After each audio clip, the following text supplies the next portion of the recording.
Sir मेरे संग case पे केस होते गए, मेरी कोई सुनवाई नहीं हो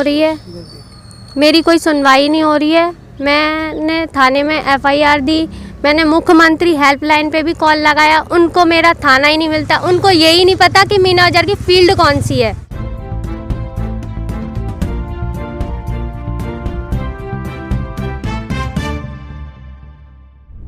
नमस्कार, मैं हूं हीरा और आप मेरे साथ देख रहे हैं टीवी 92 न्यूज। टीवी 92 न्यूज में आपका स्वागत है। अब चलते हैं प्रमुख खबर की तरफ। लव मैरिज के बाद में युवती को मारपीट कर घर से निकाला। पीड़िता युवती के मुताबिक उसके पति के द्वारा जिंदा जलाने की कोशिश भी की गई। पीड़िता कई बार पुलिस में भी कर चुकी है, शिकायत नहीं हुई कोई सुनवाई, पीड़िता को मिल रही है धमकी। पिता ने बताया कि एक तरफा प्यार में जबरन की शादी अब कर रहा मारने की कोशिश। मीडिया के माध्यम से अपनी आप बीती बताई। पीड़िता आज न्याय पाने को पहुंची पुलिस आयुक्त को शिकायत करने। आगरा से टीवी 92 न्यूज के लिए अनीस सैफी की रिपोर्ट। अपना पूरा परिचय देते हुए क्या घटना हुई आपके साथ में, पूरी जानकारी दीजिए। सर मेरे संग केस पे केस होते गए, मेरी कोई सुनवाई नहीं हो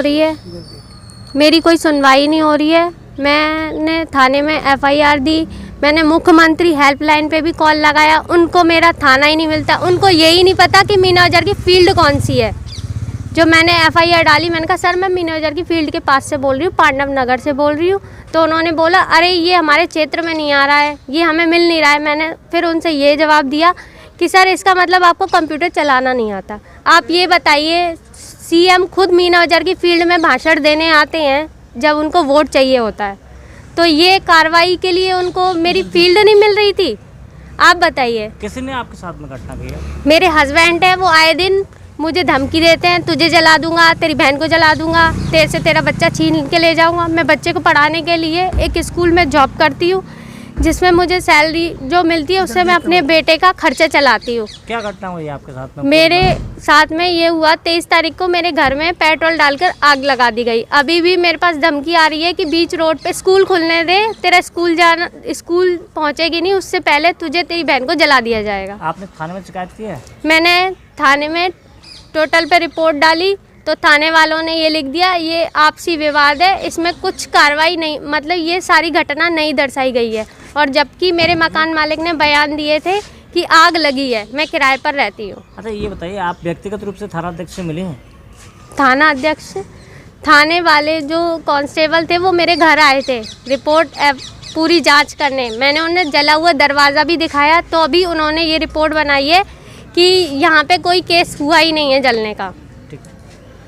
टीवी 92 न्यूज वेब चैनल पर दिखाई जाने वाली खबर से किसी प्रकार का कोई निजी संबंध नहीं है। वक्ताओं के बयान पर खबर या कार्यक्रम की उनके विचारों की चैनल पुष्टि नहीं करता है। चैनल सर्वधर्म के लोगों के समान अधिकार का समर्थन करता है और देश की उन्नति और विकास के पथ पर चलने की कामना करता है। क्या नाम है आपका? मेरा नाम राजेंद्र वर्मा है। कहाँ रहते हैं? मैं पांडव नगर में रहता हूँ।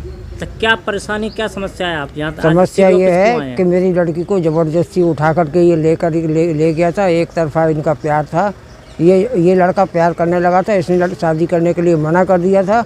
वो ज़बरदस्ती मार पिटाई करके उठा के ले गया, घर के अंदर ले जा करके उसने अपने फेरे पड़वा दिए, शादी कर ली और उसके बाद इसको धंधे पे बैठा दिया था। उसके बाद ये जो है मतलब मुकदमा में इनको मना करता रहा, बड़ी मुश्किल से ये वहाँ से जान बचा के भाग कर आई है। फिर उसके बाद मैंने इसकी और मेरी लड़ाई झगड़े चलते रहे। 2017 में इसने घर के मतलब हम लोग न्यू सागर में थे 35 नंबर में, वो उस मकान में इसने गोली चलाई तो उसमें ऊपर CCTV कैमरे लगी थी, उसमें रिकॉर्डिंग हो गई, सारे चैनल पर निकला, सारे अखबारों में खबर निकली। 4-5 साल तक पुलिस उसके ऊपर हाथ नहीं डाल पाई और 4-5 साल के बाद उसने लड़की को धमकी दी कि तेरे माँ बाप को जान से मार दूंगा, इसका मुकदमे को ख़त्म कर और इसका जो है राजीनामा लिखवा। तो इसने राजीनामा करवा लिया और जैसे ही उसको राजीनामा हुआ, अब उसके हौसले और बुलंद हो गए। तो उसने जो है क्या हुआ, इसने लड़के को दे दे और तू भाग में जा, कुछ भी कर, मेरे लड़के को पालूंगा, मुझे तुझसे कोई मतलब नहीं है। आए दिन पैसे मांगना, 5 लाख मांगना, 10 लाख मांगना। मैंने अभी इसको जो है कुछ करता नहीं था, तो मैंने इसको 50,000 रुपये का एक ऑटो दिलवाया कि भाई ऑटो चला के तू अपना घर का खर्चा चला। लेकिन वो ऑटो से जितनी इनकम होती थी उस इनकम से दारू पी करके गुंडे पाल रखे थे, उनको दारू पिलाता था, घर में कोई खर्चा नहीं देता था, कुछ नहीं करता था। और ये अय्यासियाँ करता था। किस थाना क्षेत्र का मामला है? ये सागन थाना क्षेत्र का मामला है। तो मैंने मना किया इसको कि भाई ये सब मत कर, जो तेरे को आटा दिलवाया अपना घर का खर्चा चला, घर का पैसा दे। घर में पैसा नहीं देता था, दारू में उड़ाता था सारा पैसा। मैंने कहा भैया तू एक काम कर, ऑटो वापस दे दे मेरा। तो इसने ऑटो वापस नहीं दिया और उसने क्या किया कि घर में घुस करके पेट्रोल डाल के आग लगा दी। मकान मालिक ने बाल्टियों से पानी फेंक करके आग बुझाई। हमारा जो मकान है वो एक पतली सी गली के अंदर है, अंदर कुछ भी होता रहे। मुकदमा लिखा गया है? मैं गया था 24 तारीख को सागन थाने में, मैं तहरीर दे के आया था। तो उन्होंने क्या किया कि वो जांच करवाई, तो उसमें सीसीटीवी कैमरे में आएगा ही नहीं किसी कीमत पे, क्योंकि पतली सी गली के अंदर कुछ 2 कमरे बने, बीच में गेट लगा हुआ है, उसमें पर्दा पड़ा रहता है। तो वो उसमें रिकॉर्डिंग नहीं हुई। तो उन्होंने जो है तहरीर या पुलिस ये कमिश्नर को लिख के भेज दिया कि वहाँ पर ऐसी कोई घटना नहीं हुई है।